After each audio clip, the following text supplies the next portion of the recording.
Yo, Teniente General Jorge Rafael Videla. Este capítulo de nuestra historia comienza con la noche más negra de la represión. Por Dios, nuestro Señor y estos santos evangelios, desempeñar con lealtad y patriotismo el cargo de miembro de la Junta Militar. Y termina con una derrota militar que acelera el regreso definitivo de la democracia. Buenos Aires.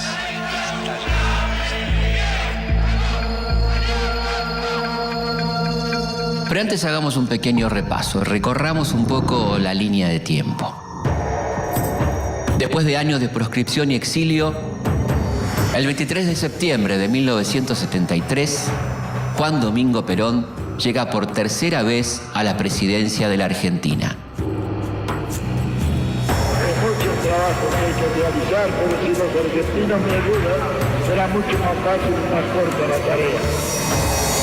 El 1 de julio de 1974, la esperanza del pueblo peronista comienza a apagarse.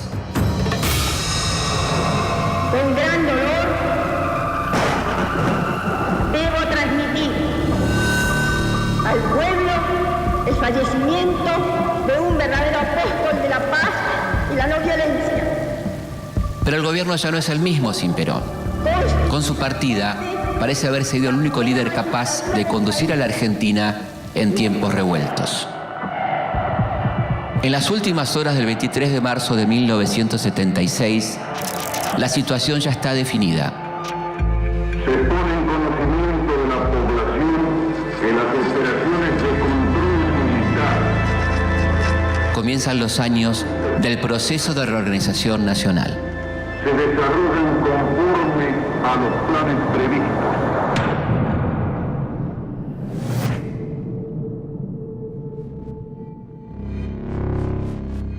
Comunicado número 1 de la Junta Militar. Comunica a la población que a partir de la fecha el país se encuentra bajo el control operacional de la Junta Militar. El 24 de marzo de 1976, un nuevo golpe cívico-militar asalta al poder. Pero esta vez es un golpe distinto a los anteriores. Se recomienda a todos los habitantes el estricto acatamiento a las disposiciones y directivas que emanen de autoridad militar, de seguridad o policial. Por primera vez, las tres Fuerzas Armadas, Ejército, Marina y Fuerza Aérea, van a actuar en conjunto, es decir, se van a repartir el poder y van a reprimir las tres por igual. Así como extremar el cuidado en evitar acciones y actitudes individuales o de grupo que puedan exigir la intervención drástica del personal en operación. Firmado Jorge Rafael Videla, Teniente General, Comandante General del Ejército.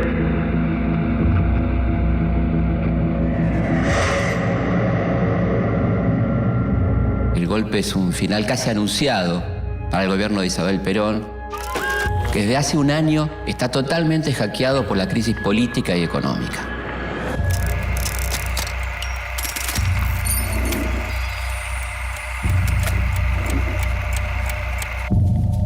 El golpe cuenta con la complicidad de varios sectores civiles, como la sociedad rural, grupos empresarios y financieros, el sector más conservador de la Iglesia Católica y, por supuesto, el apoyo de muchos medios de prensa. Las publicaciones periódicas se hacen eco. Las autoridades acentúan su acción. La nueva dictadura busca volver atrás las reformas económicas y sociales hechas por el peronismo e instaurar un nuevo orden social. Buscan un país sin huelgas, con una clase obrera obediente, y con un Estado sin tanta intervención en la economía y, por supuesto, sin distribución de la riqueza.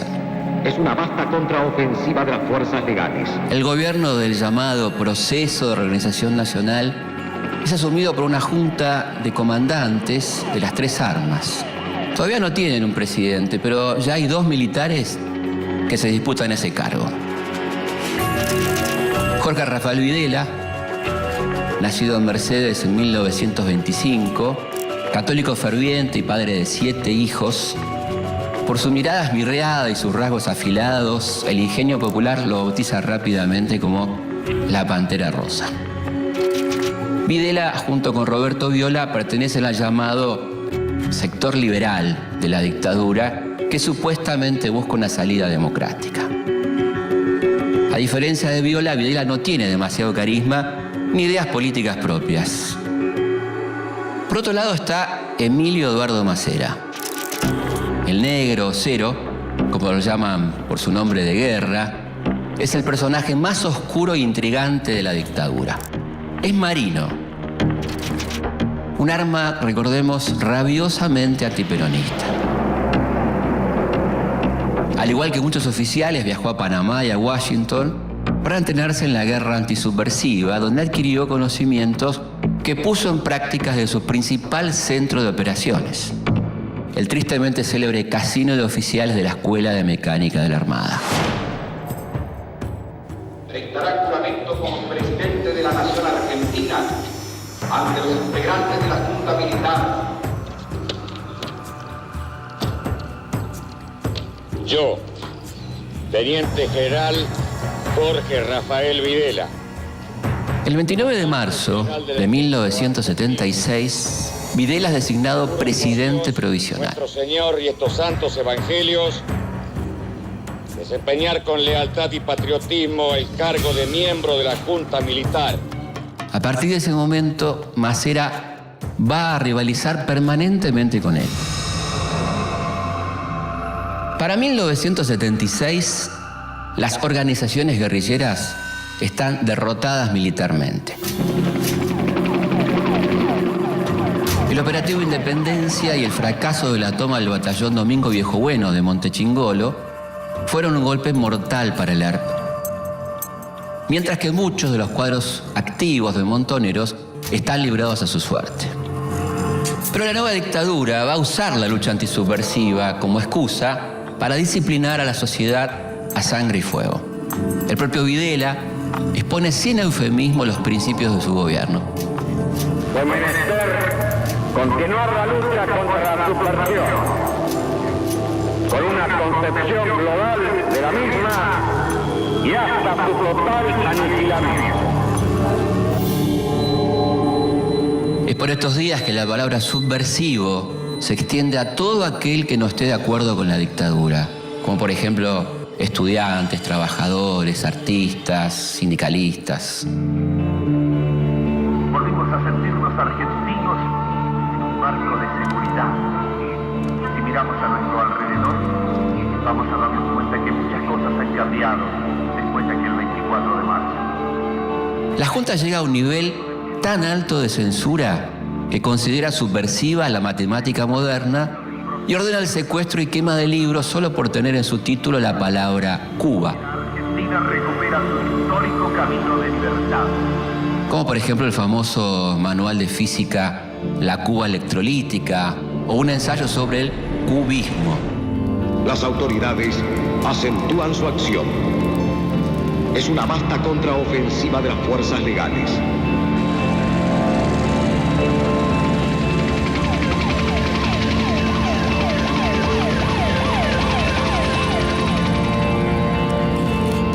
El horror ha quedado atrás. La sociedad argentina pasó una durísima prueba. Ha llegado el momento de ganar la paz. Para ese momento, Chile, Uruguay, Paraguay y Bolivia también se encuentran bajo dictaduras militares, cuyos oficiales fueron entrenados por comandos norteamericanos y franceses. Comme toujours, les termes du problème sont, primo, l'adversaire, secondo, les moyens de le détruire. Este entrenamiento incluye la instalación de campos de concentración clandestinos, donde se secuestra y tortura a los detenidos. Antes del 24 de marzo de 1976, el desencuentro y los intereses de sector fomentaban el desorden y la anarquía.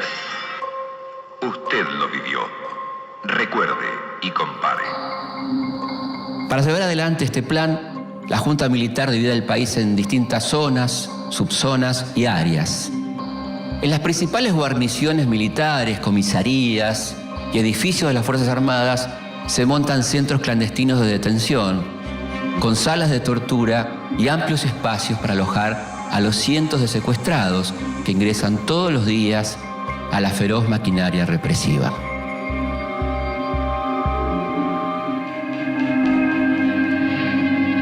Para 1976 ya funcionan en Argentina más de 350 de estos centros. Los más activos son la Escuela de Mecánica de la Armada, el Vesubio, la Perla, la D2 de Córdoba y la Escuelita de Famaillá en la provincia de Tucumán. Las detenciones, mejor dicho, los secuestros, se hacen en forma absolutamente clandestina e ilegal.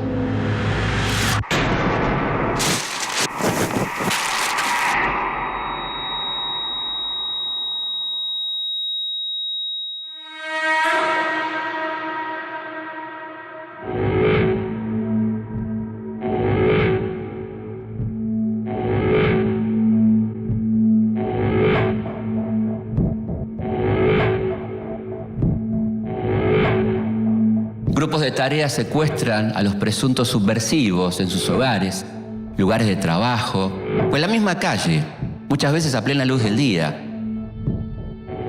Antes de efectuar el operativo, los jefes de grupo piden zona liberada para no cruzarse con la policía u otras fuerzas de seguridad.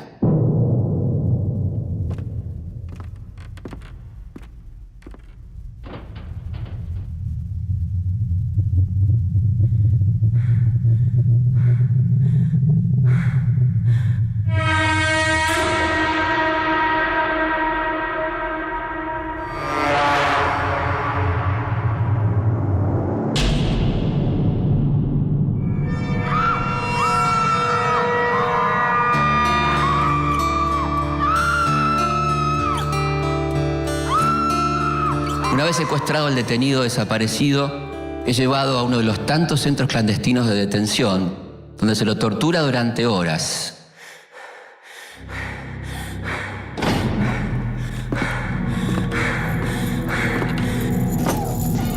Si no te gusta que la gente esté contenta, si no te gusta ver feliz a los demás, tírate al río en la parte más profunda y después cuando te hundas, si quieres poder gritar. Si no te gusta que sonrisa de la voz te hace mal, tírate al río en la parte más profunda y después cuando te hundas, si quieres poder gritar.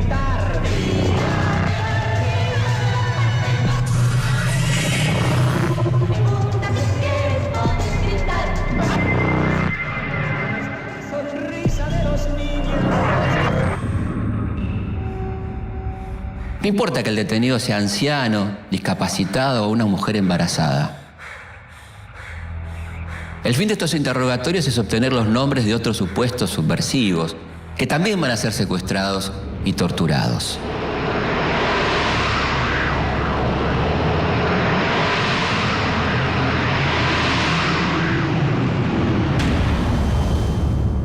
Mientras se dedica a torturar, matar y asesinar, la Junta Militar busca instalar el miedo y la desconfianza en la sociedad. Desde los principales medios se invita a denunciar a todo aquel que parezca sospechoso o subversivo. Esta campaña no solo es reproducida por los medios estatales, sino que cuenta con el apoyo de reconocidos diarios, revistas y periodistas con una muy reconocida trayectoria. Se abre, señores, un nuevo capítulo en la historia económica argentina. Pero detrás del terrorismo de Estado se esconden otros objetivos que van mucho más allá de lo político. Para dar paso a la liberación de las fuerzas productivas.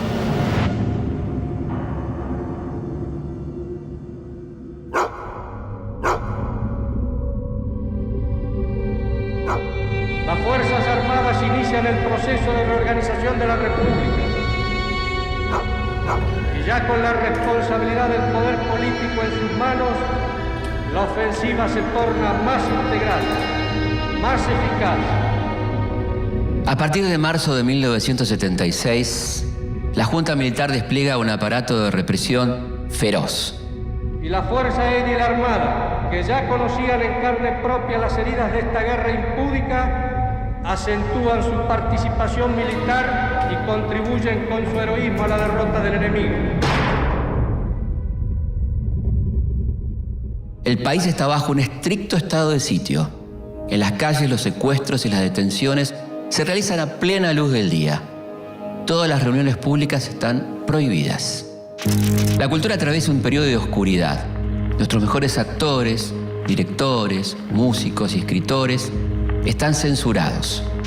Muchos se van al exilio y en algunos casos también son secuestrados y asesinados. Ni al cine se puede ir, ya que las buenas películas están totalmente mutiladas o directamente prohibidas. Y las salas están saturadas de comedias familiares que elogian el accionar de las Fuerzas Armadas. De las cosas del pasado, no todas han sido mejor. Por eso hay que tener en memoria y jamás regresar al dolor. La dictadura asalta el poder con la excusa de combatir la subversión. Pero detrás hay un plan económico muy claro. Comerciar con todos los países y proyectar nuestra singularidad como Estado soberano, sin desvirtuaciones extremistas o demagógicas. Desde antes del golpe, se viene reuniendo un grupo de economistas liberales que se hacen llamar el Grupo Perrot. ¿Pero quién es Perrot? Jaime Perrot es un abogado e intelectual que oficia como líder de este grupo que busca reestructurar la economía argentina. Uno de los miembros de este grupo es designado por Videla como nuevo ministro de Economía. José Alfredo Martínez de Oz es un abogado y economista proveniente de una antigua familia tradicional. Su tío tatarabuelo fue traficante de esclavos, colaboró con los invasores ingleses y apoyó al virrey Cisneros durante la Revolución de Mayo. Su abuelo José Toribio fue el fundador de la sociedad rural. Joe, como le dicen sus amigos de la alta sociedad, es miembro del Safari Club Internacional. El día que Videla lo llama para asumir como ministro, Joe está cazando leones y elefantes en Kenia, en África. Para Martínez de Oz hay dos grandes males que impiden el desarrollo del país.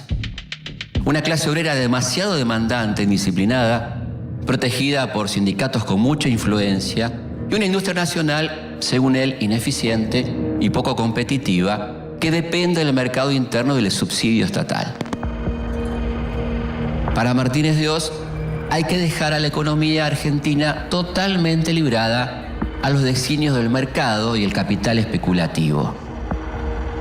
Se abre, señores, un nuevo capítulo en la historia económica argentina. El nuevo ministro asume el 2 de abril de 1976 y ya de entrada pretende arrancar de raíz los últimos 30 años de modelo de desarrollo peronista. Con una inflación anual del 450%, suspende las paritarias, congela los salarios y elimina el control de precios, lo que es un verdadero desastre para el bolsillo de los trabajadores. También corta con el proteccionismo a la industria nacional y elimina las retenciones a las exportaciones agropecuarias, lo que por supuesto beneficia directamente a los sectores más poderosos del campo. Bajo el lema "achicar el Estado es agrandar la nación", Martínez de Oz comienza a desmantelar el sector público y para poner freno a la inflación comienza a tomar deuda y reduce la emisión monetaria. Hemos dado vuelta una hoja del intervencionismo estatizante y agobiante de la actividad económica para dar paso a la liberación de las fuerzas productivas. Las políticas brutales de Martínez de Oz son solo posibles por el apoyo de Videla, que se siente personalmente identificado con su ministro. Un plan así solo puede ser impuesto por medio del terror. El plan económico no solo es impopular entre la gente común, sino que reaviva las internas dentro de las Fuerzas Armadas. El principal crítico en ese sector es el almirante Macera. Pero Macera no está solo. Con él está el ala dura del ejército, representado por Carlos Guillermo Suárez Mason y Luciano Benjamín Menéndez. Todos ellos dirigen los campos de concentración más crueles de la dictadura. Pero sin duda, el más temible de todos es la ESMA, comandado por Macera y dirigida por el vicealmirante Chamorro y el capitán Jorge Acosta, más conocido como el Tigre. En la ESMA se lleva a cabo una de las estrategias más siniestras del terrorismo de Estado. Los detenidos son cada vez más y la orden es que todos sean eliminados. Así como en otros siglos ha habido pestes que flagelaron al mundo durante mucho tiempo, así parece la humanidad de hoy asistir a una novedosa y alucinante epidemia, la voluntad de matar. Ocultar tantos cuerpos es imposible, por lo que se inventa el método del traslado. El método consiste en sedar al detenido, subirlo a un avión y arrojarlo al Río de la Plata. Los vuelos de la muerte tienen la finalidad de deshacerse de los cuerpos de los detenidos, ya que para la visión de la dictadura, sin cuerpos no hay pruebas y sin pruebas no hay delito. Es verdad, pero no toda la verdad, que esto es una guerra entre la libertad y la tiranía. Lo cierto, lo absolutamente cierto, es que aquí y en todo el mundo, en estos momentos, luchan los que están a favor de la muerte y los que estamos a favor de la vida.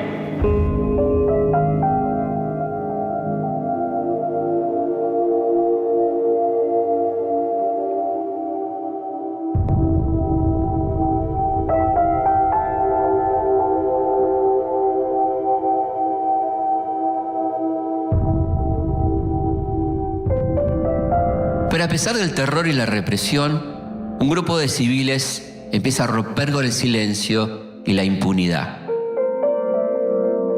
Muchos familiares de secuestrados comienzan a recorrer las comisarías, juzgados y oficinas públicas en busca de información. Generalmente son madres cuyos hijos están desaparecidos.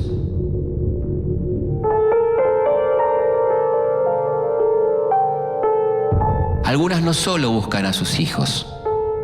Existen muchos casos de mujeres desaparecidas que al momento de su secuestro estaban embarazadas.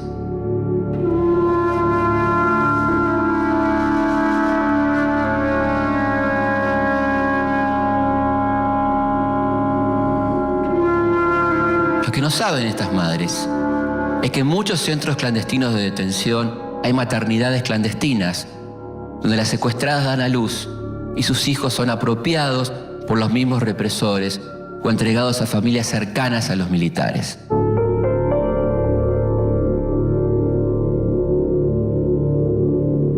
Nosotros solamente queremos saber dónde están nuestros hijos, vivos o muertos.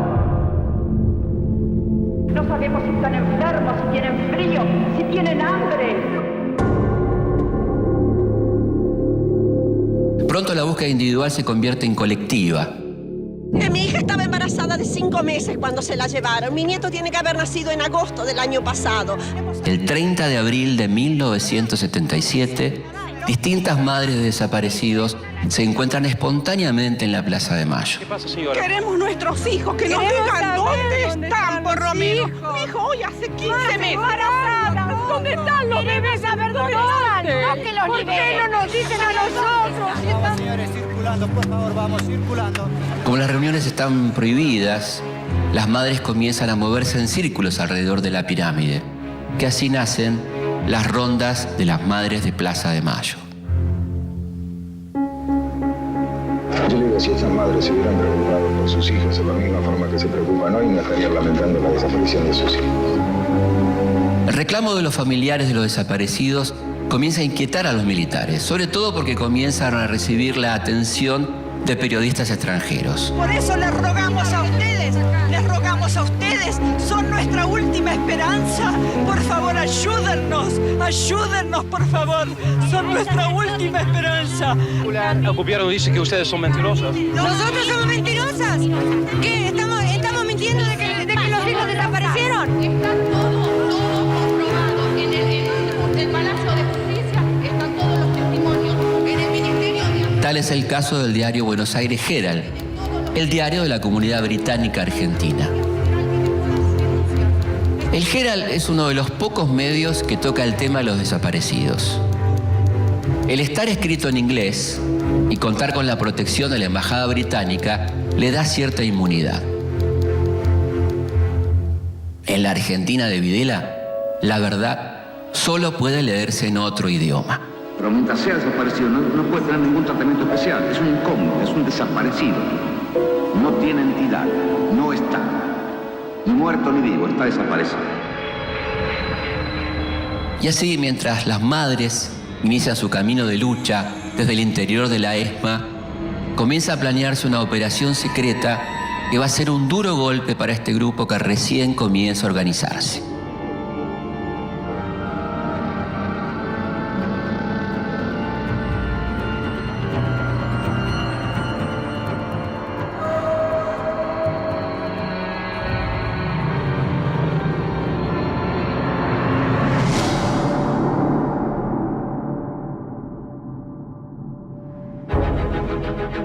Para mediados de 1977, la imagen de la dictadura comienza a resquebrajarse. Martínez de Horno termina de controlar la inflación que alcanza un 400% anual. En Estados Unidos, el nuevo presidente demócrata, James Carter, condena la violación de los derechos humanos y presiona al gobierno de Videla para que regularice su situación. Por otro lado, el movimiento por los derechos humanos, y en especial las madres, comienza a generar atención en todo el mundo. A esto se suman las denuncias que hacen los cientos de argentinos exiliados. A esta altura, Emilio Eduardo Macera juega a que Videla caiga por su propio peso y que en 1978 lo encuentre a él como presidente de la nación. Macera tiene dos ases en la manga. En París instala una oficina de inteligencia a la que llama Centro Piloto, desde donde hace tareas de inteligencia sobre las actividades de los exiliados. En Buenos Aires tiene un plan mucho más siniestro.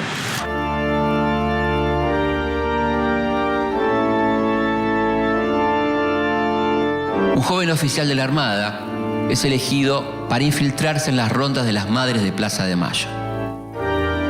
El infiltrado va a actuar con una identidad falsa. Gustavo Niño se presenta ante las madres de Plaza de Mayo como el hermano de un desaparecido. Durante varias semanas las acompaña a sus actividades hasta ganarse su confianza. Mientras tanto, en noviembre de 1977, llega al país el secretario de Estado norteamericano, Cyrus Vance. Las madres logran acercarse a él y le entregan una lista con el nombre de más de 150 desaparecidos. Por esos días, el grupo de familiares comienza a juntar el dinero para pagar una página entera en el Diario de la Nación que acepta publicar una solicitada con el nombre de todos los detenidos desaparecidos. La publicación de la solicitada está planeada para el 10 de diciembre, que es el Día Internacional de los Derechos Humanos. Hasta ese entonces, los familiares se reúnen en secreto en la iglesia de la Santa Cruz, en el barrio de San Cristóbal. 2 días antes de la publicación de la solicitada, un grupo de policías de civil intercepta a 9 personas que salen de la iglesia. Las 9 personas habían sido marcadas previamente por Gustavo Niño. ¿Cómo las marca? Con un beso. El beso de Judas. El 10 de diciembre, mientras va a comprar el diario para ver la solicitada, Azucena Villaflor, una de las fundadoras de Madres de Plaza de Mayo, que habían forjado una relación de amistad con Gustavo Niño, es secuestrada en plena calle. La infiltración de Gustavo Niño produce un total de 12 secuestros que son enviados a la ESMA, donde son torturados y más tarde arrojados vivos al Río de la Plata. Gustavo Niño no es otro que el teniente Alfredo Ignacio Astiz, alias El Cuervo, Ángel o Rubio. Astiz es un marino de alma. Entrenado en los Estados Unidos en la lucha antisubversiva, integra el grupo operativo permanente de la ESMA. Astiz generalmente es asignado a los operativos de secuestro, la mayoría de las veces de mujeres indefensas, como la estudiante sueca Dagmar Hagelin o las monjas francesas. Pero esta no va a ser la única actuación deshonrosa del teniente Astiz. Todavía le resta protagonizar uno de sus actos más cobardes.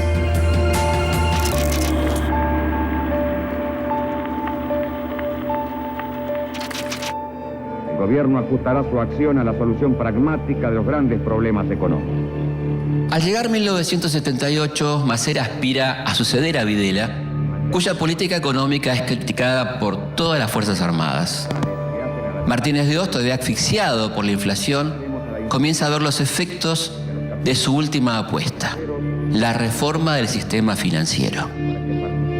Esta ley libera las tasas de interés y permite la salida en masa de capitales al exterior, hace que comiencen a aparecer nuevos bancos y financieras cuyos depósitos están garantizados por el Estado Nacional. Brindaremos a la iniciativa privada y a los capitales nacionales extranjeros todas las condiciones necesarias para que participen con su máximo potencial y fuerza creativa en la explotación racional de los recursos. Y mientras la burbuja financiera se expande, la Junta busca limpiar su imagen ante el mundo. Para eso lanza su maniobra de propaganda más efectiva hasta el momento, el Mundial 78.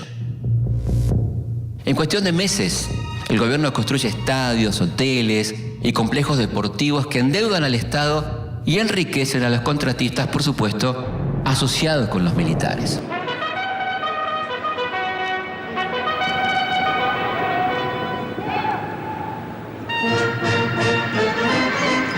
Acompañados por los medios de comunicación, los militares despliegan un arsenal propagandístico para construir la imagen de una Argentina en orden, con un clima de fiesta, alejada del terror que denuncian los organismos de derechos humanos. Es la verdadera manifestación de un país que recibe al mundo rápidamente con el orden y disciplina de la conciencia y accionar. Una palabra segura en el campo de juego. Argentina 78. Con el triunfo de la selección, los argentinos vuelven a las calles. El grito de Argentina y el flamear de millones de banderas nos sirvió para descubrir que éramos y somos uno. La dictadura utiliza la alegría deportiva a su favor y exhibe las manifestaciones como señales de apoyo a su gobierno. Mundial 78. Una muestra de lo que los argentinos somos capaces de hacer. Argentina. Voluntad de los argentinos.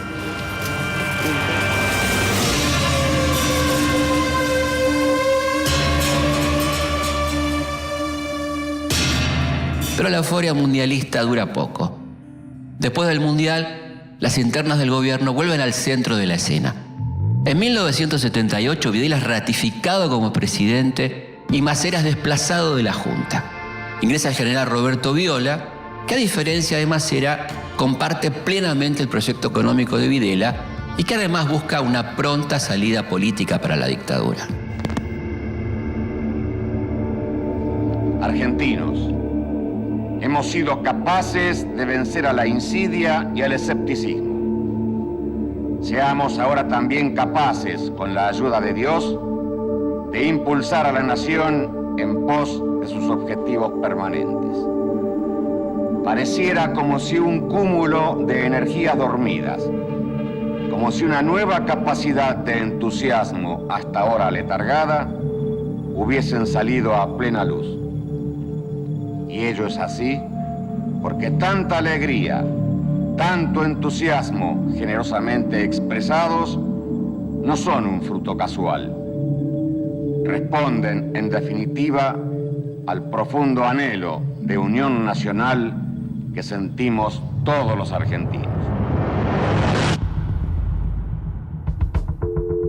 Una vez pasado el efecto mundial, Martínez de Hoz pone en marcha su nuevo plan maestro, la tablita.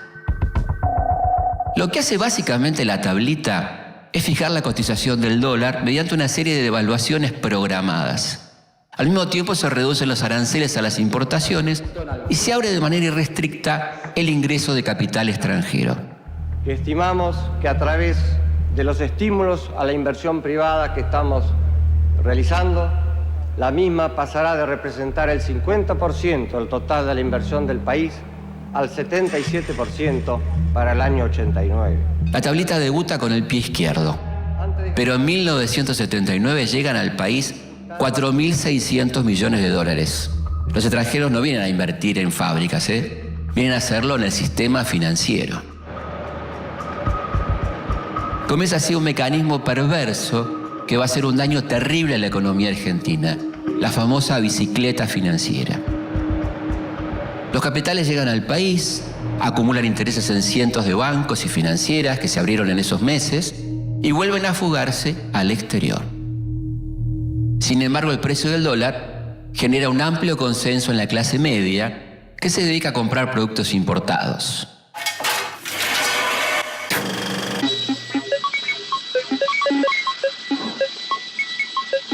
Chicarditos, ¿esto para qué era?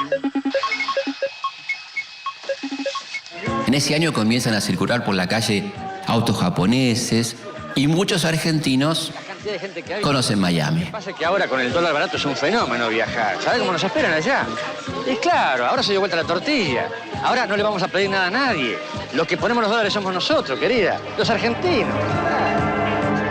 Pero mientras un país vive la breve burbuja de la plata dulce, los conflictos dentro de la Junta Militar siguen y amenazan con explotar de la manera menos esperada.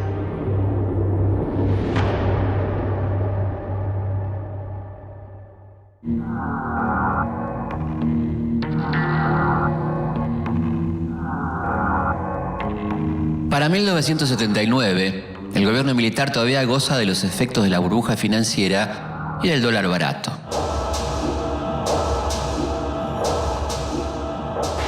Cercado por la presión internacional, Videla accede a recibir en el país a la Comisión Interamericana de Derechos Humanos de la OEA.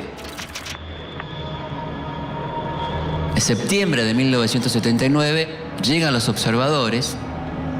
Durante su estadía visitan cárceles, toman testimonio a miles de ciudadanos que hacen largas colas para dar cuenta de los secuestros, torturas y asesinatos cometidos por la dictadura. Al terminar su visita, llevan registrados 5.000 denuncias de desapariciones. Ahí estaría incurriendo el gobierno en un acto de omisión y estaría violando los derechos de esas personas al no ejercer las facultades que tiene según la Constitución y las leyes de la República. El informe es demoledor.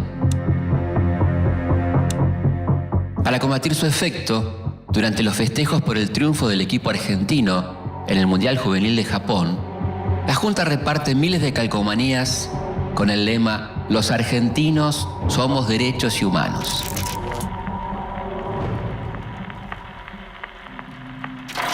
A esta altura, en todo el mundo, se habla de los desaparecidos argentinos. Los años que van de 1979 a 1982 son de una gran intensidad. La Argentina sostiene el principio indeclinable de la división bioceánica. Para desviar el tema de los desaparecidos, el gobierno vive un viejo conflicto limítrofe que casi nos lleva a una guerra con Chile. La Argentina en el Atlántico y Chile en el Pacífico. Que se soluciona a último momento gracias a la intervención del Papa. Adolfo Pérez Esquivel debe venir al podio para recibir la diploma Nobel y la medalla de oro. En 1980, Adolfo Pérez Esquivel, un miembro del Movimiento Argentino por los Derechos Humanos, recibe el Premio Nobel de la Paz, lo que significa otro golpe durísimo para la dictadura. En este caminar junto a mis hermanos los pobres, los que son perseguidos, los que tienen hambre y sed de justicia, los que padecen por causa de la opresión. Es por todos ellos que estoy aquí.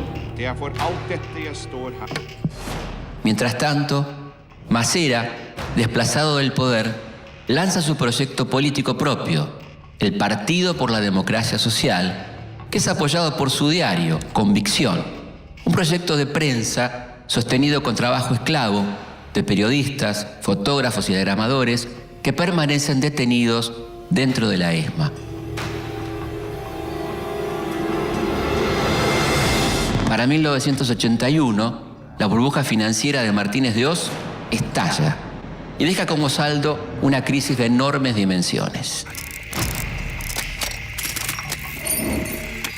Martínez de Hoz arrastra consigo a Videla y en su lugar asume a Roberto Viola, referente máximo del ala liberal de la dictadura. Viola pretende quedarse en el poder hasta 1985. Pero tiene que hacerse cargo de una crisis económica descomunal. Doctor Sigó, otras críticas señalan de que el problema de la devaluación va a traer un aumento considerable en los precios, ¿o no? Yo creo que un impacto sobre precios es obvio. Su ministro de Economía, Lorenzo Sigó, no solo no puede controlarla, sino que la empeora. Sin embargo, el desgaste de la dictadura y la apertura generada por Viola hace que la sociedad argentina empiece a salir de un letargo de casi 5 años. ¿Qué le preocupa a usted? El país, señor. La situación. ¿A usted no? En medio de este clima, los principales partidos forman la multipartidaria, un acuerdo político que exige el retorno a la democracia y la pronta llamada a elecciones. Esto desencadena un fenómeno muy particular. En diciembre de 1981, el sector duro del ejército da un golpe dentro del golpe, es decir, desaloja del poder a Viola y coloca en la presidencia a uno de sus hombres. En el Día de la Patria, buenos días. Leopoldo Fortunato Galtieri es un militar duro. Por su elevada estatura, sus ojos claros y su fluido contacto con la Casa Blanca, se siente un general norteamericano. Galtieri llega a la presidencia con la intención de levantar la imagen del ejército. Para eso comienza a planear acciones militares a gran escala.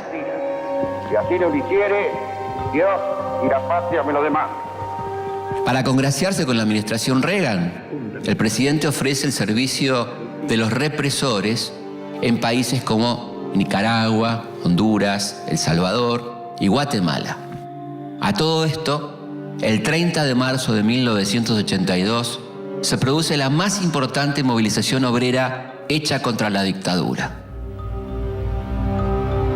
Miles de trabajadores marchan a la Plaza de Mayo bajo la consigna Paz, Pan y Trabajo. La marcha es ferozmente reprimida. Galtieri necesita recuperar el apoyo de la población y para eso pone en marcha su estrategia bélica más arriesgada. Compatriotas, hemos recuperado,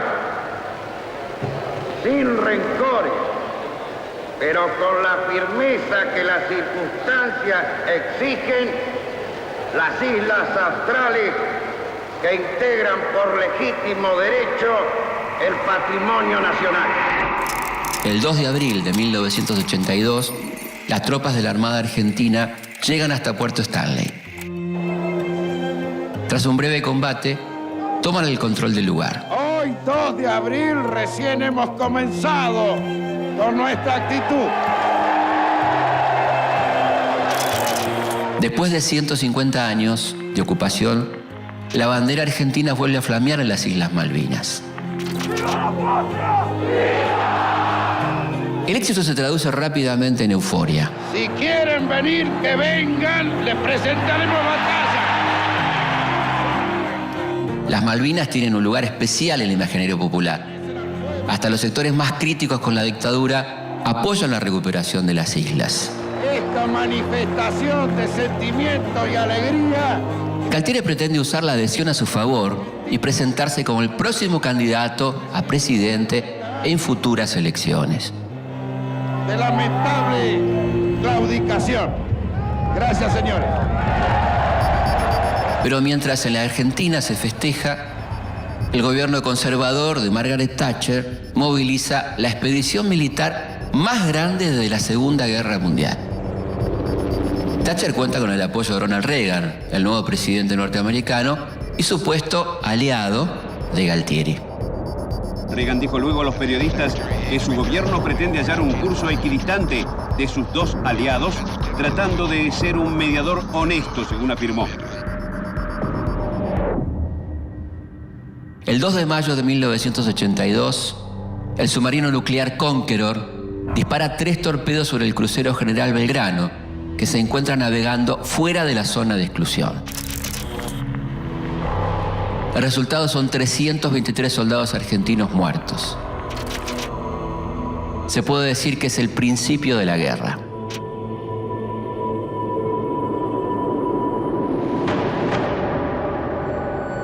Pronto la superioridad bélica y la experiencia de combate de los británicos comienza a hacer estragos en la tropa argentina, que a pesar de su poco entrenamiento y su inferioridad de recursos defiende sus posiciones con un valor que sorprende a sus propios enemigos. Al igual que durante el Mundial de Fútbol, el sentimiento nacional vuelve a ser manipulado.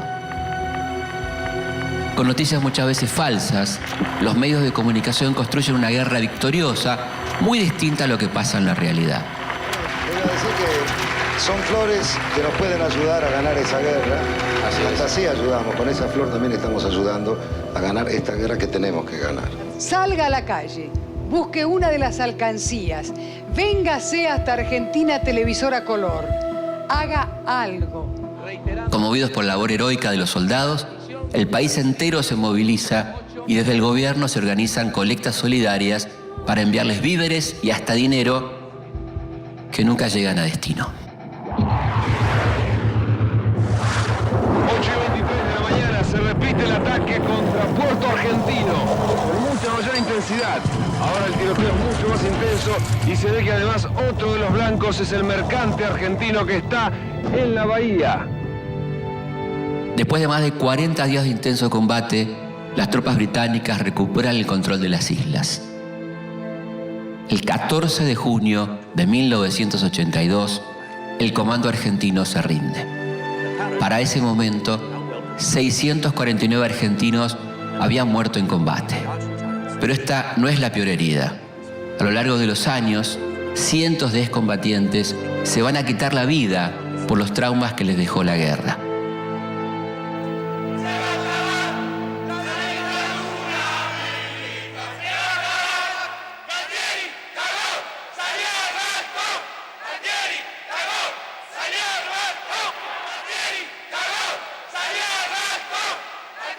La derrota obliga a Galtieri a dejar su cargo y en su lugar asume como presidente Reinaldo Vignone. Vignone no cuenta con el apoyo de la Fuerza Aérea ni de la Armada, al punto tal que ambas fuerzas abandonan la Junta Militar. Por esos días Vignone designa al frente del Banco Central a un joven economista cordobés. Se trata de Domingo Felipe Cavallo.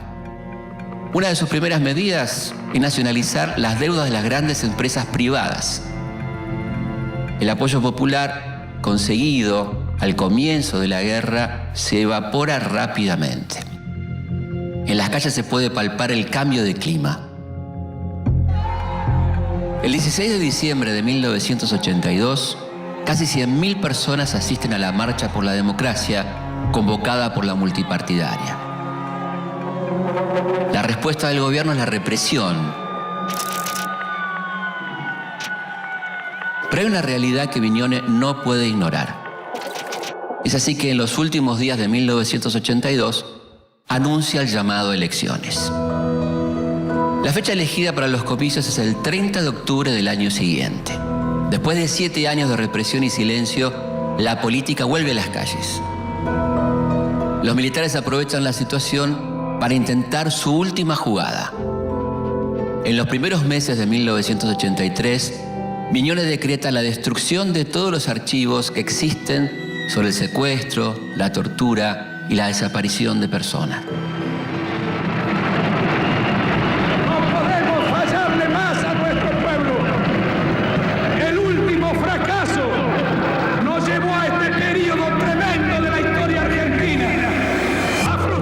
sobre juzgar o no a los militares se vuelve una de las principales discusiones de campaña y va torciendo la balanza a favor del candidato radical Raúl Alfonsín. Vinieron a decirnos que traían la paz y nos metieron en la guerra y en una represión atroz e ilegal. Pocos días antes de las elecciones, el gobierno dicta la ley 22.924, que establece una amnistía para todos los miembros de las Fuerzas Armadas que participaron en la represión ilegal.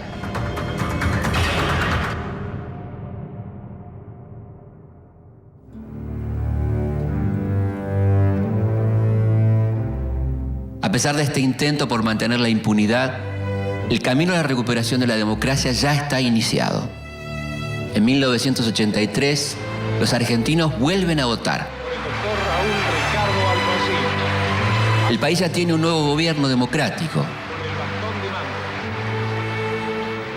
Pero 7 años de dictadura dejaron heridas permanentes. Queremos a todos, no los queremos a uno, a mi hijo, yo quiero a todos los hijos de todas las mujeres. ¿Cuántos son ustedes? Miles de mujeres, miles en todo el país, miles. 30.000 desaparecidos, 700 muertos en Malvinas, la industria nacional herida de muerte, la riqueza cada vez más concentrada y una deuda externa multiplicada por 6. Queremos saber dónde están. Nos han quitado lo más preciado que puede tener una madre o su hijo. Angustia porque no sabemos si están enfermos, si tienen frío, si tienen hambre. No sabemos nada. Y desesperación, Señor, porque ya no sabemos a quién recurrir. Es por eso que podemos decir que los años de la dictadura fueron la noche más negra de nuestra historia.